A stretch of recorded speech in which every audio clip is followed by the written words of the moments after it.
Jonas, capítulo 1. Muito tempo atrás, a mensagem do Eterno veio a Jonas, filho de Amitai. Dizia assim: ande, vá correndo para a grande cidade de Nínive, e anuncie meu julgamento contra ela, pois não posso mais ignorar a sua maldade. Mas Jonas foi para Tarsis, sentido totalmente contrário, para fugir do Eterno. Ele desceu no porto de Jope, e achou um navio que estava de partida para Tarsis. Comprou a passagem e logo embarcou, pois queria ir para tão longe do Eterno quanto pudesse. Então, o Eterno enviou uma tempestade tão forte sobre o mar, que provocou ondas gigantes. O navio estava a ponto de se partir ao meio, e os marinheiros ficaram apavorados. Desesperados, cada um começou a clamar ao seu próprio Deus. Jogaram ao mar tudo o que podiam para aliviar o peso do navio. Enquanto isso, Jonas tinha descido ao porão do navio e ali dormia profundamente. O capitão o acordou e disse: o que você está fazendo aí? Dormindo? Levanta-se e vá orar ao seu Deus. Quem sabe ele veja que estamos em apuros e nos salve. Então os marinheiros disseram uns aos outros: vamos resolver já esta questão. Vamos lançar sorte para descobrir quem aqui é responsável por esse desastre. Lançaram sortes e a sorte caiu sobre Jonas. Então eles o interrogaram: diga a verdade, por que isso está acontecendo com a gente? O que você faz? De onde você vem? De que família você é? E ele respondeu: sou hebreu, adoro o Eterno, o Deus dos céus que fez o mar e a terra. Quando ouviram isso, os homens ficaram apavorados, petrificados e perguntaram: o que foi que você fez, homem? Enquanto Jonas falavam, os marinheiros souberam que ele estava fugindo do Eterno. Então disseram: o que vamos fazer com você para nos livrar dessa tempestade? O mar continuava agitadíssimo, totalmente fora de controle. Jonas respondeu: jogue-me no mar e a tempestade vai acalmar. É tudo culpa minha. Eu sou a causa desse desastre. Livrem-se de mim e vão se livrar da tempestade. Os homens não fizeram isso. Tentaram remar de volta para a costa, mas não conseguiram. A tempestade só piorava e estava cada vez mais violenta. Então eles oraram, os marinheiros oraram ao Eterno, ao Deus de Jonas, dizendo assim: ó Eterno, não nos deixes morrer por causa deste homem e não nos culpe pela morte dele. Tu és o Eterno, faz o que achares melhor. Pegaram Jonas e jogaram do navio, e imediatamente o mar se acalmou. Os marinheiros ficaram muito impressionados, já não mais apavorados, mas admirados.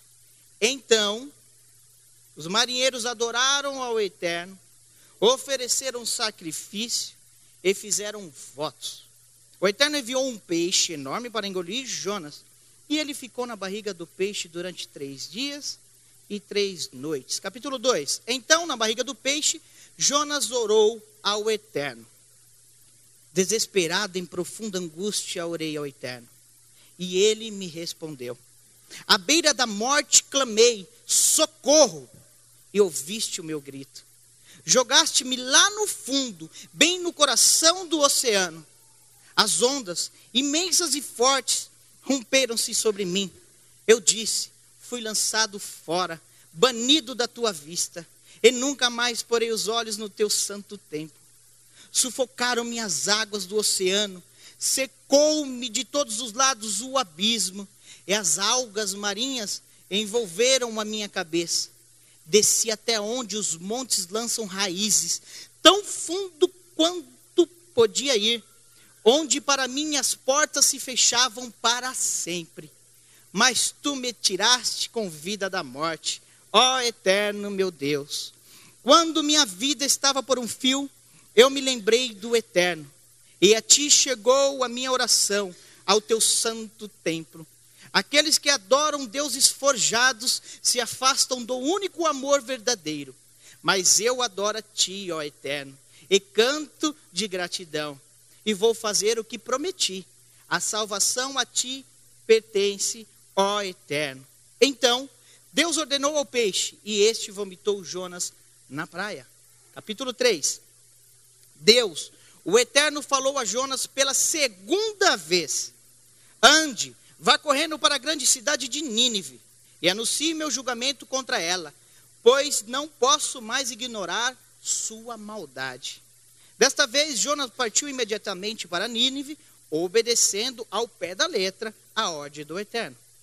Nínive era uma cidade muito grande, eram necessários 3 dias para atravessá-la a pé. Jonas entrou na cidade e, caminhando por um dia, pregou. Olha a mensagem de Jonas. Daqui a 40 dias, Nínive será destruída. O povo de Nínive ouviu e acreditou no Eterno. Anunciaram um jejum para toda a cidade e todos, ricos e pobres, famosos e desconhecidos, importantes e humildes, vestiram-se de pano de saco para mostrar arrependimento. Quando a mensagem chegou ao rei de Nínive, ele desceu do trono, jogou ao chão o manto real, vestiu-se com pano de saco e sentou-se sobre cinzas. Então, baixou um decreto assinado por ele e por seus ministros, e mandou espalhar por toda a cidade, e dizia assim: ninguém deve pôr nada na boca, nenhuma gota d'água, nenhum pedaço de alimento, nem homens, nem animais, nem mesmo seus rebanhos. Todos devem vestir-se de pano de saco, homens e animais. Orem com fervor, pedindo ajuda ao Eterno. Todos devem se arrepender e se afastar da maldade, de todos os atos violentos que mancham suas mãos. Quem sabe assim o Eterno mude de ideia e deixe de lado o seu furor contra nós e nos permita viver. O Eterno viu que aqueles tinham se arrependido de sua maneira pecaminosa de viver. Então, ele, o Eterno, voltou atrás e decidiu não castigar, como tinha dito que faria a eles. Capítulo 4 e o último. Jonas ficou maravilhado. Amém? Não. Jonas ficou furioso e muito aborrecido. Então ele orou ao Eterno assim: ó Eterno, eu sabia. Quando eu estava em casa ainda, eu sabia que isso ia acontecer. Foi por isso que fugi para Tarsis. Sabia que tu és graça e misericórdia em pessoa, que és rico em amor, que perdoa com tanta facilidade, que está sempre disposto a mudar teus planos de castigar por muito pouco.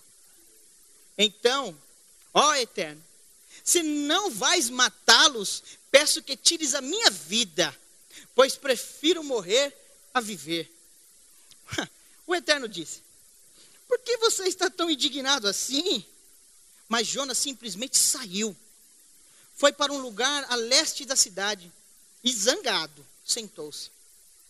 Fez um abrigo com folhas e galhos e ficou sentado à sombra para ver o que iria acontecer com a cidade.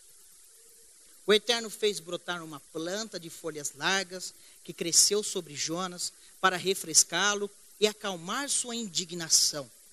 Jonas ficou muito feliz e desfrutou a sombra.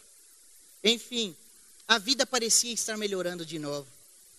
Mas ao amanhecer, o Eterno mandou um bichinho que atacou a planta, que dava sombra, e a planta secou. Quando o sol nasceu, o Eterno enviou um vento forte e quente do leste, e o sol começou a brilhar tão forte sobre a cabeça de Jonas, que ele quase desmaiou. Então exclamou: prefiro morrer a viver. O Eterno disse a Jonas: que direito você tem de ficar bravo por causa desta planta? Jonas respondeu: tenho direito sim, E estou tão indignado que prefiro morrer a viver. Então o Eterno disse: você sente tanto por uma simples planta ter morrido, mesmo que você não tenha feito absolutamente nada por ela. Você nem ao menos plantou ou regou para ela crescer. Ela surgiu da noite para o dia. Por que então não deveria eu sentir pena de Nínive, essa grande cidade com mais de 120.000 pessoas, que não consegue diferenciar o certo do errado? Isso para não falar de todos aqueles animais.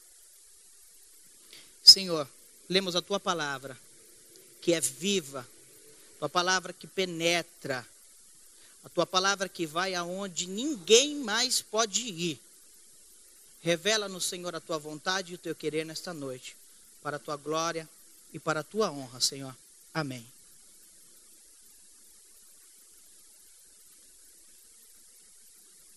Profeta Jonas.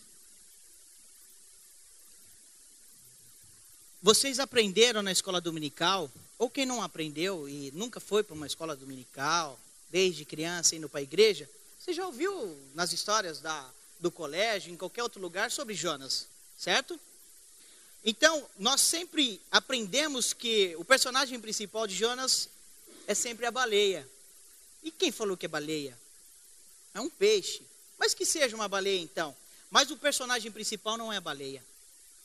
O personagem principal também não é Jonas, o profeta. Se você atentar ao texto, você vai ver que o personagem principal deste livro é Deus. O Deus que faz crescer do nada, o Deus misericordioso, o Deus que quer resgatar, o Deus de amor, o Deus de misericórdia. E muitas das vezes, nós nos pegamos com a mesma síndrome de Jonas. Síndrome é um nome dado a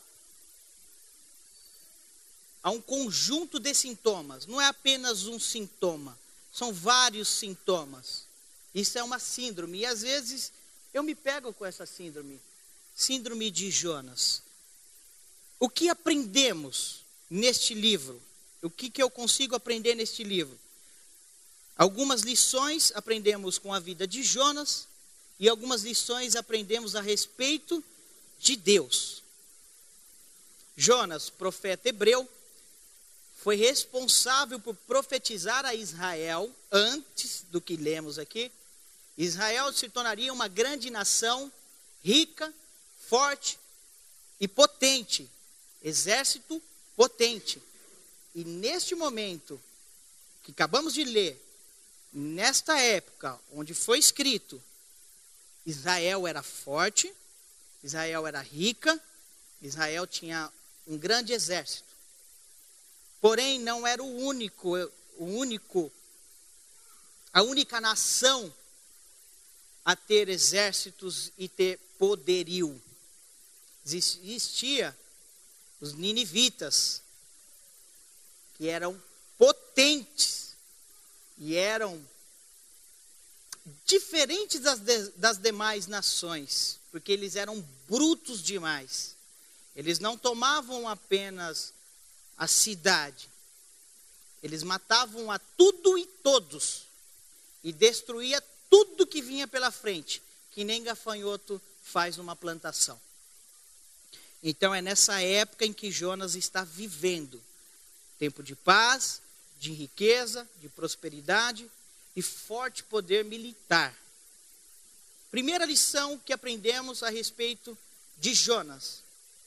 Jonas dificilmente orava.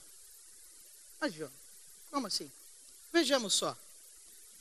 Capítulo 1, quando Deus fala com Jonas. Jonas vai para onde Deus enviou? Deus fala, vai para Nínive. Para onde ele vai? Para Tarsis. Tarsis era uma cidade totalmente oposta a Nínive. Totalmente oposta, como o Polo Sul e o Polo Norte. Totalmente oposta. Então, se alguém quisesse fugir de Nínive, pode ir para Tarsis. E Tarsis era uma cidade que ainda não tinha chegado a palavra de Deus. Então, o que Jonas pensa? Eu vou para longe desse povo e para longe de Deus. Mero engano. Jonas orou para decidir se realmente Deus... Olha, tudo bem, vou deixar você ir para Tarsis, vai lá, tudo bem, dessa vez eu deixo. Eu envio outra pessoa, não tem problema não, Jonas. Fique em paz, meu filho querido. Ele orou? Não. Foi para Tarsis. A tempestade veio, o Senhor enviou a tempestade. Os ímpios, os marinheiros ímpios, viram que aquela não era uma tempestade que eles já estavam acostumados. E falaram, tem alguma coisa estranha. Isso é de outro mundo. Isso é extraterrestre o negócio. O negócio não é daqui não. Já enfrentamos tempestades fortes e aqui a gente pega a tempestade no peito. Aqui é com a gente. Mas o negócio está ficando difícil. O barco já está para naufragar. Então, eles começam a clamar aos seus deuses. E clama, e clama, e clama, e nada resolve. Então, eles ouvem um pequeno barulho, porque no original, o sentido da palavra dormir no original aqui, no texto, dá o sentido de que você está dormindo e emitindo um som forte e alto. Quem dorme e emite um som forte e alto? É roncando. Jonas roncando no meio da tempestade, estava tudo tranquilo para ele. O importante era fugir da presença de Deus. Não orou ao ser jogado ao mar. O peixe vem, engole Jonas. Então os marinheiros clamam a Deus, prestam culto a Deus, e o mar se aquieta. Sabe o que é engraçado? Jonas faz uma oração nos 4 capítulos. E aonde ele ora? Dentro do peixe. Dentro do peixe ele resolve orar. Ele falou, opa, esqueci. Esqueci de orar ali antes. Eu acho que eu tenho que orar um pouquinho agora. Vamos ver se, Vamos ver se o negócio está... E ele faz uma das orações mais lindas da Bíblia. Uma oração linda, linda, cheia de trechos dos salmos. Ele rasga o seu coração, é como a oração que a gente faz da confissão. É um momento que você abre o peito e fala, não posso esconder mais nada de ti. Como se eu pudesse esconder alguma coisa de ti, ó Senhor. Mas eu estou falando com a minha boca, olha, é isso, é aquilo. E Jonas rasga o seu coração. Então lá na barriga do peixe, ele reconhece a vontade de Deus. E diz em sua oração que a vontade de Deus é suprema. O que eu aprendo com isso? Eu aprendo que sem oração, provavelmente, eu e você, seremos engolidos. Não por um peixe grande, mas pela vida. Seremos engolidos por este mundo que caminha contramão à regra de fé nossa, a palavra de Deus. Se eu não tiver uma vida de oração, meu irmão, e não é fácil orar, você não quer orar. Você quer orar, mano, todas as vezes? Não. Naturalmente você não quer orar. Você tem que se esforçar. Você tem que se esforçar e tem que orar. Sabe por quê? Porque se você não fizer isso, uma hora você vai ter que orar querendo ou não. Quando estiver lá nas profundezas, algas na minha cabeça, me sufocando. E ali eu percebi, Senhor, que agora eu não vou ver mais o teu templo, eu não vou poder vir mais para a comunidade, para te adorar com meus irmãos. Acabou minha vida. Aí você vai querer orar. Aí você vai chamar os irmãos para vir, fazer um grupo de oração e o fogo vai cair. Aí você quer. Aí eu quero, porque eu sou assim. Lição 2. A idolatria nos cega. Nos torna indiferente, nos torna exclusivistas e nos torna desobedientes.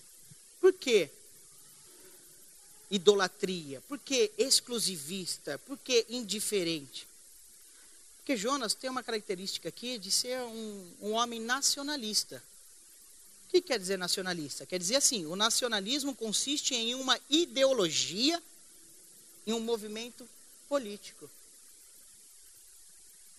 Jonas se importava com o seu povo, com Israel. Nínive, deixa Nínive para lá.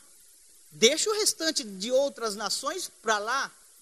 Eu sou nacionalista, ó Deus. O Senhor é Deus da minha nação. Muito bem, obrigado. E que cada nação tenha o seu Deus. Essa é a característica de Jonas. Essa é a característica, muitas das vezes, nossa. Nossa característica ao olharmos alguém, você nem conhece. E você pré-julga essa pessoa, achando que em você habita o Espírito de Deus, ou que você tem uma importância para Deus, mas que aquele ou aquela não tem a mesma. E ainda a gente faz assim, coitadinho. Muitas das vezes eu me pego assim. Jonas não quer que Deus salve a nação de Nínive, porque ele só se identifica com a sua própria nação. Ele não quer que Deus seja Deus das demais nações. Só minha nação pertence a Deus. Muito bem, obrigado. Por que eu digo que Jonas desobediente? É simples.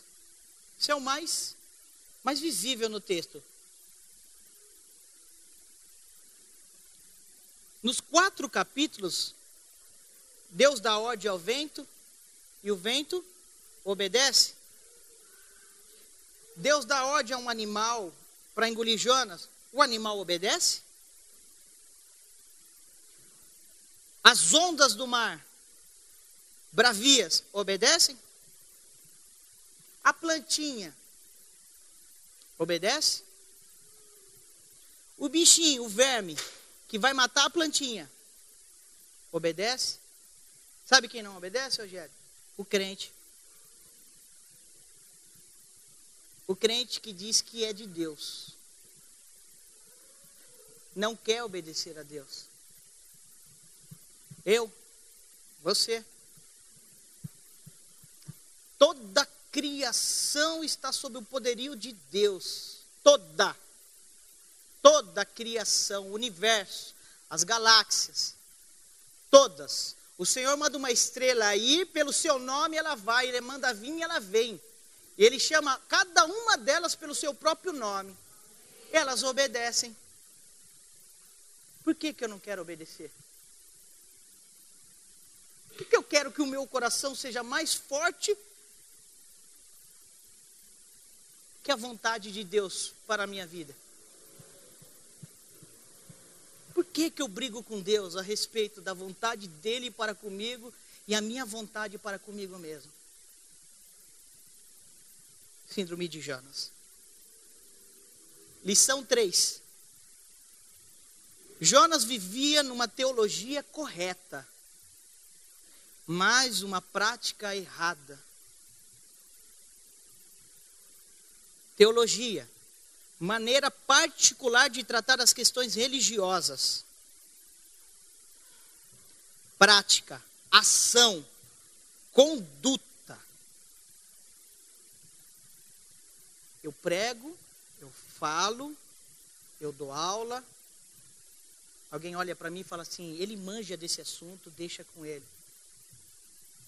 Mas ao virar as costas, eu não pratico nada daquilo que eu ensino. Nada daquilo que está dentro deste livro, que eu carrego para cima e para baixo. Nada do que se parece com Jesus Cristo tem em minha vida. Jonas vivia um momento assim. Profeta do Senhor, desobediente, teologia certa, prática errada. Características de um profeta, meus irmãos. Olha como isso é muito perigoso. Profeta tem um chamado específico, é um chamado do próprio Deus. Um profeta tem que ter preocupação com a ética e com uma vida social. Um profeta, ele é responsável por aconselhar, por confrontar, pregar, proclamar. Ele representa o povo de Deus, ele representa o próprio Deus. Teologia certa, sabia tudo sobre Deus, batia um papo com Deus. Falava, ouvia. Deus ouvia ele e ele ouvia Deus. Mas na hora de praticar, havia um abismo entre o saber e o viver.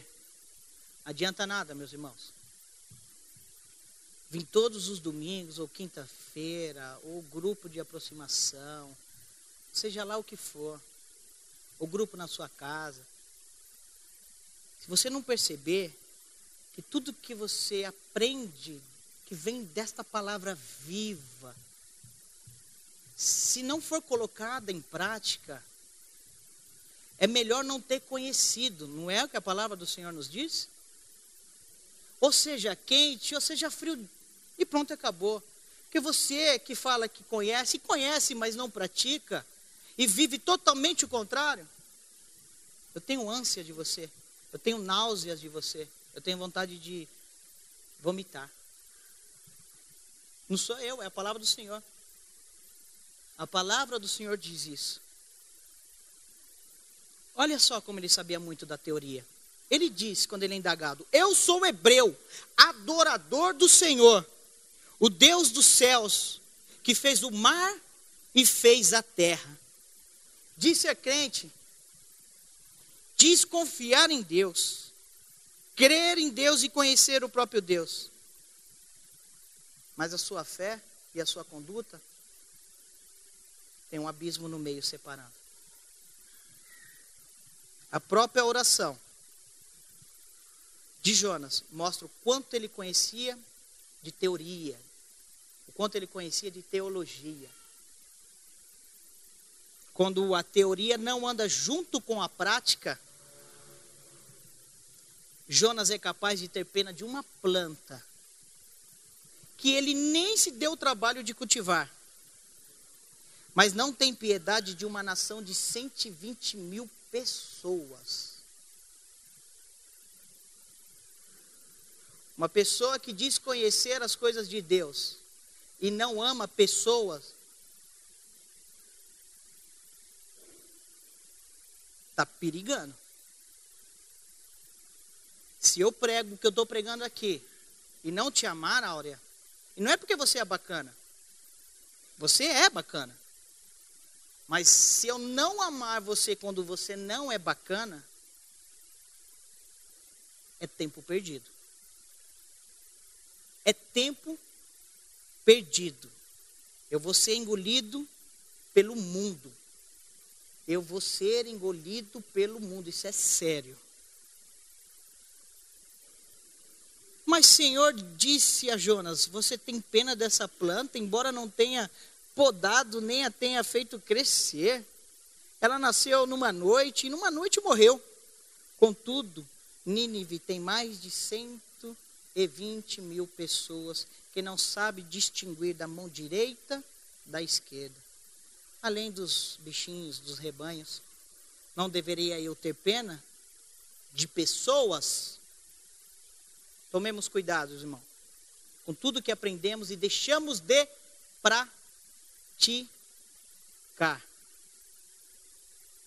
O que aprendemos com Deus?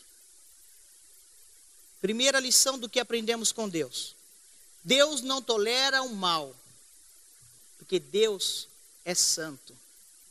Deus diz assim a Jonas: vá depressa à grande cidade de Nínive e pregue contra ela, porque a sua maldade subiu até a minha presença. Me dá um entendimento de que tem um limite para as coisas. Tem um limite. Parece que para Deus o limite parece ser maior, mas tem um limite para Deus. ele peça, vá rápido, porque a maldade é imensa e já chegou aqui.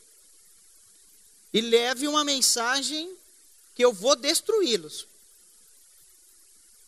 Deus tem a sua forma de medir as coisas. Deus tem a sua forma de confrontar as coisas. Ele intervém na hora certa. Ele intervém na história da humanidade. Ele tem poder. Quando você vai orar e quando você se apresenta a Deus, às vezes a gente está acostumado com uma frase ou com um modo de orar ou de se apresentar a Deus e a gente, Senhor e Salvador. Só que a gente esquece da importância do que é ser Senhor e Salvador. Às vezes a gente quer ser o Senhor e o Salvador e Deus o servo. A questão é que a gente é o servo. O tempo todo. O tempo todo ele é servo. O tempo todo eu sou servo e Deus é Senhor e Salvador. E ele pode intervir a hora que ele quiser. Na sua vida, na minha vida, em um país, na humanidade, na história, na natureza. Porque ele é Senhor. Ele faz o que apraz o coração dele. E nada pode o impedir. É simples. Isso é simples. É que a gente se esquece disso. Que a gente se esforça para não querer viver isso, e entender isso, internalizar em nós isso. Lição 2. A respeito de Deus. Deus ouve o clamor dos aflitos. Ele tem uma predileção por aflito, que é uma coisa de Deus. É dele mesmo. É dele mesmo. Ele tem um negócio assim, quando você rasga o seu coração, que se prostra na presença dele, sem ter reserva alguma. Quando ele é a sua última e única opção. De Jonas, lá na barriguinha do peixe. Vocês lembram disso? Era a última opção de Jonas. E ele rasga o peito. Ah, Deus, eu não vou castigar mais ele não. Está chorando ali. O negócio é sério, ele abriu o coração, ele está aflito. E os marinheiros, não ficaram aflitos? Eles ficaram aterrorizados e oraram aos seus deuses não fizeram nada. Nada. Os marinheiros não fizeram nada. Mas há uma questão. Quando eles descobrem que Jonas está fugindo do eterno Deus, eles fazem o quê? Imediatamente eles reconhecem quem é o verdadeiro Deus. Ele não frequentou 12 anos a comunidade de Atos. Foi uma mensagem. Eles falaram assim, caramba, estamos adorando o Deus errado. Clamaram ao Altíssimo. E o que aconteceu? As ondas e o vento se acalmaram. Porque eles estavam aflitos. Jonas clamou no ventre do peixe e Deus o ouviu. Em meu desespero clamei ao Senhor, Jonas dizendo isso. E ele me respondeu. Do ventre da morte gritei por socorro. E ouviste o meu clamor. Quando Jonas chega à cidade e prega uma mensagem bem chinfrinha, desculpa a expressão. Você pensa que ele vai fazer aquela mensagem. Ele só chega e daqui 40 dias Deus vai matar todos vocês. Falou? Talvez ele não quisesse que ninguém, entendesse. Porque ele queria que o pessoal não entendesse mesmo e morresse. E o fogo caísse. Oh, aleluia. Oh, esse é o Deus que eu sirvo, do fogo e do poder. Oh. Senhor, daqui 40 dias, para vocês, tá? Que foi, Jonas? Não. Parecia que é essa mensagem, sabe? Despretensiosa demais, sabe? Jonas 3,6. O rei de Nínive se levantou do trono, tirou o manto real, vestiu-se de pano de saco e sentou-se sobre cinza. Olha o que a mensagem fez com esse homem. Salmo 10, 17. Tu, Senhor, ouves a oração dos necessitados. Tu lhes fortalecerás o coração e atenderás ao seu clamor. Esse é o aflito. Salmo 22, 24. Pois não desprezou, nem desdenhou o sofrimento do aflito. Não ocultou sua face do angustiado, mas ouviu seu clamor por ajuda. Querido, Deus ouve o clamor do aflito. Se você está aflito, é hora de você clamar. Mais ainda, que não sou eu que garanto isso. É a palavra do Eterno que garante isso. Não sou eu, mas por experiência, por situações de aflição que me cercaram, eu clamei ao Senhor e Ele veio ao meu encontro. Eu posso dizer isso. A minha família já sabe algumas coisas que eu passei durante a vida. O Manoel já me acompanhou por situações. Você sabe que é você acordar 3:30, quer dizer, você não dormir e aí dá 1, 2, 3, quase 4 horas da manhã, você vai na janela, abre. Não tem nenhum cachorro andando na rua, até eles estão dormindo. E eu não tinha sono, não tinha paz, uma perturbação. Onde eu desejava mais a morte como solução para a minha vida do que a vida, do que a própria vida. Eu me lembro que eu fiz uma oração, eu contei isso para o Manô. Foi a oração que eu fiz. Foi nesse dia em que eu deitei na sala, eu morava sozinho, deitei na sala, coloquei o travesseiro no rosto, deitei de bruço, porque como era apartamento, o síndico vai ligar para você, né? Depende da sua oração, ele vai ligar para você. Então coloquei o travesseiro ali para dar uma abafadinha e orei, meus irmãos. E a oração era assim: Senhor, eu não sei por que tudo disso, mas tudo que estiver na minha vida que atrapalhe o Senhor de cumprir a sua vontade, o seu propósito na minha vida, eu te dou o direito de arrancar da minha vida. Cuidado, porque eu achei que eu estava no furacão. Eu estava longe ainda do furacão. Quando eu percebi, eu já estava no olho, no centro do furacão. Mas vou falar uma coisa para vocês, meus irmãos. O Senhor ouviu o meu clamor e me visitou e transformou a mente, transformou o coração. O espírito da morte que me rondava e queria me habitar teve que ir embora. Porque onde chega a luz, as trevas vão embora, não tem como ficar. Essa é a oração do aflito. Entendeu, Cidinha? Quando você fala do seu filho, a oração do aflito, é assim que funciona. O Senhor tem um chamego com aquele que está aflito, porque quando a pessoa chega numa aflição tal, já não tem um ser humano sequer presente na vida de uma pessoa dessa. É só Ele e Deus. Amém por isso. Lição 3. O que eu aprendo com Deus? Deus não é exclusivista.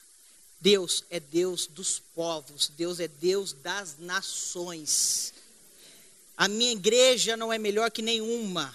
A minha comunidade não é melhor que nenhuma outra. O meu país não é melhor e mais santificado que qualquer outro país.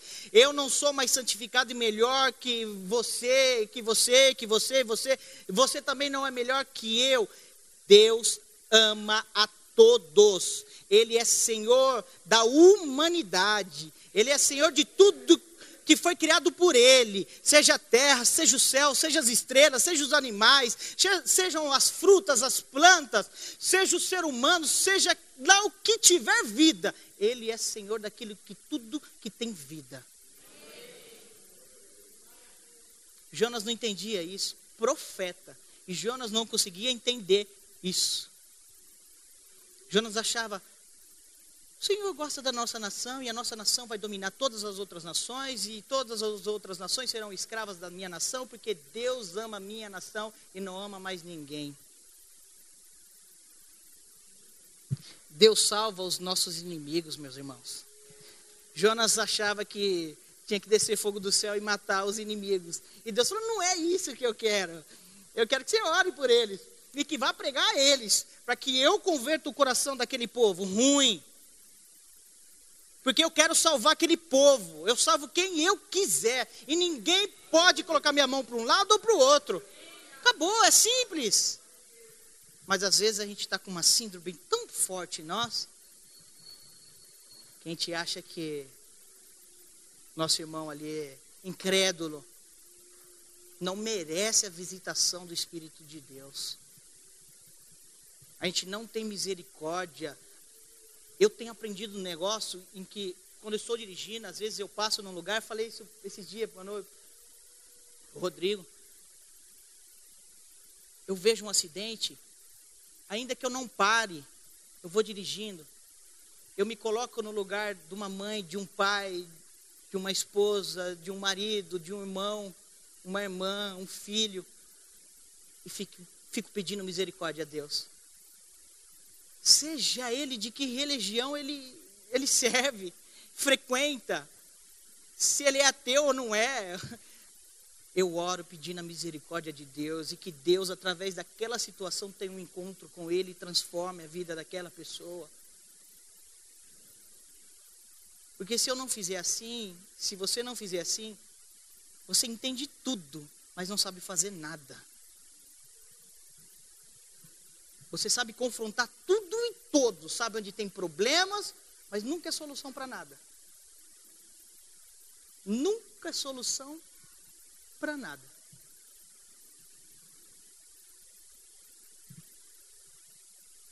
Sabe o que Jonas não sabia? É que a salvação só faz um caminho. Como assim, Júnior? A salvação só faz o caminho do céu para a terra. Não tem o que eu faça para eu ser salvo. A salvação vem de Deus. Não sai daqui e vai para lá. É a quarta lição que eu aprendo. A salvação não é pelas obras, e sim pela fé. Mas Júnior, como isso? E onde está escrito isso no livro de Jonas? Está assim. Está assim. Como eram os ninivitas?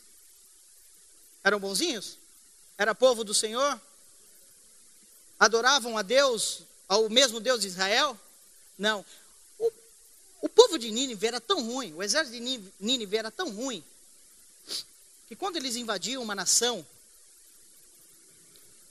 todo menino, todo sexo masculino, até os 12 anos, eram mortos. Dali para cima, os mais novos, até os seus 20 anos, eram castrados para servir as mulheres no palácio. E os homens eram feitos de escravos. As mulheres e as meninas eram abusadas sexualmente pelo exército. Para quê? Para que ela ficasse grávida do seu inimigo. Para que quando nascesse a criança, ela olhasse para aquele bebê que ela vai amamentar e dizer assim: é filho do meu inimigo, não tenho honra nessa terra. Para tirar a dignidade da mulher. Quando não interessava a terra, destruía-se as casas, as plantações e os próprios animais. Era um povo perverso. Aí Jonas fala assim: é um povo perverso, por que eu quero que Deus salve eles? é que Deus não é exclusivista. É que Deus não vê a obra em relação à salvação. Nínive é o que menos fazia de bom para Deus, algo de bom para Deus, e mesmo assim Deus resolveu salvar. E Deus resolveu salvar porque no primeiro contato com a palavra de Deus, houve arrependimento. Não houve desculpas, porque o Deus de Israel é assim. Não, peraí. É séria essa palavra. Vem um convencimento que é muito maior do que as minhas razões, do que o meu modo de viver. Eu cresci assim, eu nasci assim, eu iria morrer assim, mas não vou morrer assim. Aconteceu algo, através da mensagem de Jonas, da vontade do Salvador, Senhor, encontrar o povo de Nínive. A salvação é um caminho de Deus para o homem, e nunca do homem para Deus. É Deus quem faz, é Deus quem salva. Nós somos abençoados por fazer parte da obra de Deus na terra. É só isso. É só isso. Porque a salvação vem dele. Falamos da palavra dele, oramos, fazemos, e é ele que se encarrega de salvar. Não é você, não sou eu. Jonas 2,9, o Senhor pertence à salvação. A salvação vem do Senhor. A salvação vem do Senhor, sobre o teu povo seja a tua bênção. Isaías 43:11. Eu mesmo sou Yahvé, o Senhor, e além de mim não há salvador algum. Quando Deus quer salvar, meu irmão, ainda mais que o filho, a esposa, o marido brigue contra isso, se Deus quer salvar, é no tempo dele.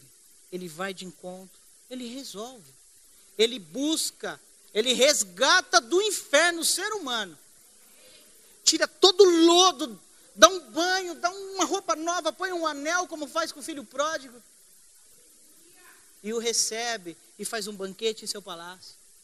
A salvação pertence a ele, não pertence a nós. Quinta e última lição.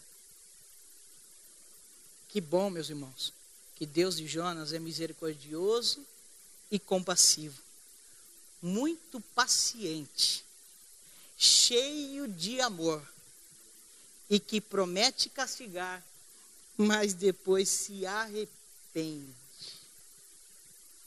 Não tenho mais nada a dizer. Se alguém aí quiser, achem para mim, ou se tiver de cor na cabeça, fresquinho na memória, João 3,16.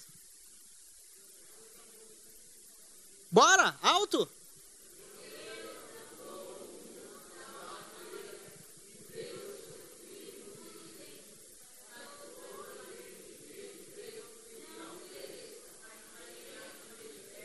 Esse é o nosso Senhor. Esse é o Senhor de Jonas. Esse é o Senhor que acaba com a síndrome de Jonas. Se Jonas não tivesse se convertido depois dessa mensagem, provavelmente não teria escrito o que ele escreveu. Ele teria ficado com tanta vergonha que ele falou assim: nem vou escrever, vou morrer quietinho, num lugar bem distante, que ninguém sabe nem onde eu vou ser enterrado.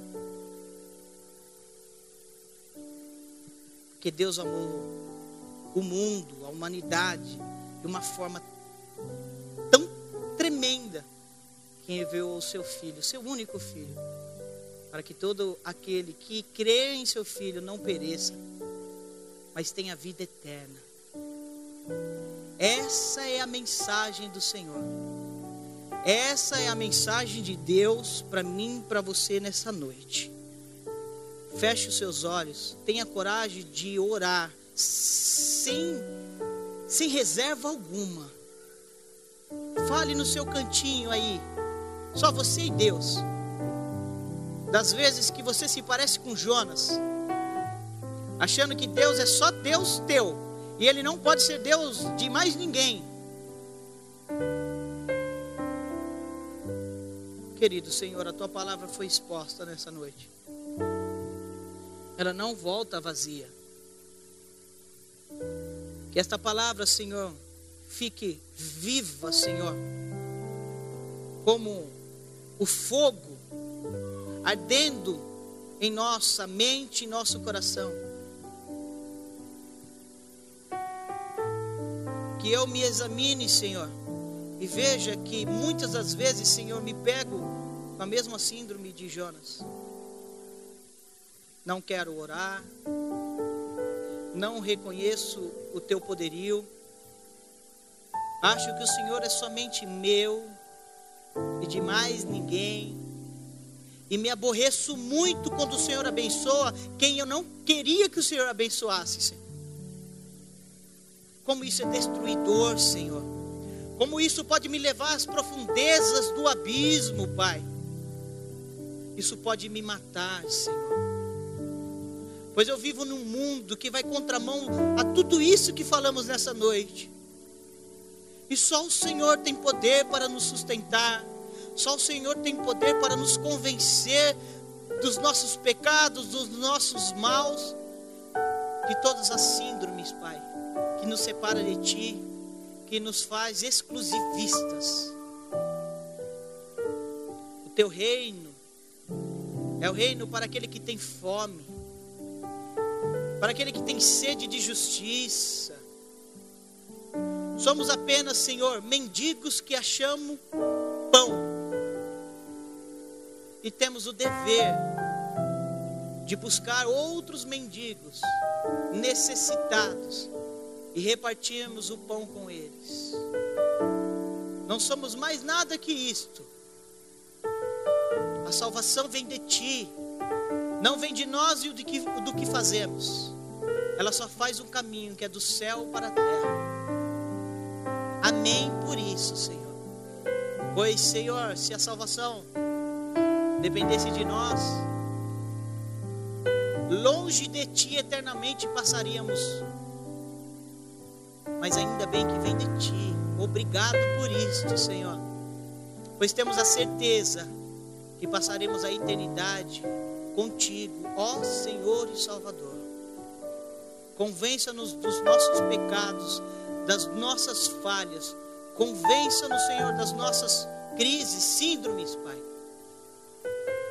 E mostra ao Teu povo que Tu és Deus, não de uma comunidade apenas, mas da humanidade. Faça com que entendamos, Senhor, que quando o Senhor mandarmos ir com pressa e levar a Tua mensagem, seja para quem for, seja até mesmo para aquele que se julga o meu inimigo, que possamos, em nome do Teu Filho amado Jesus, levar a Tua mensagem, que é de salvação, é de libertação. Ajuda-nos, ó Pai, ajuda-nos, ó Senhor, e que a Tua palavra cure, salve, liberte nesta noite a cada um de nós, e que possamos ir para casa, Senhor, cheio do Teu Espírito, Senhor, transformados, Senhor, e que nesta semana, Senhor, possamos ser confrontados pela Tua palavra que liberta, a Tua palavra que restaura, a Tua palavra que salva. Olha o nosso interior, pois às vezes podemos estar fazendo muita coisa, até mesmo na Tua casa,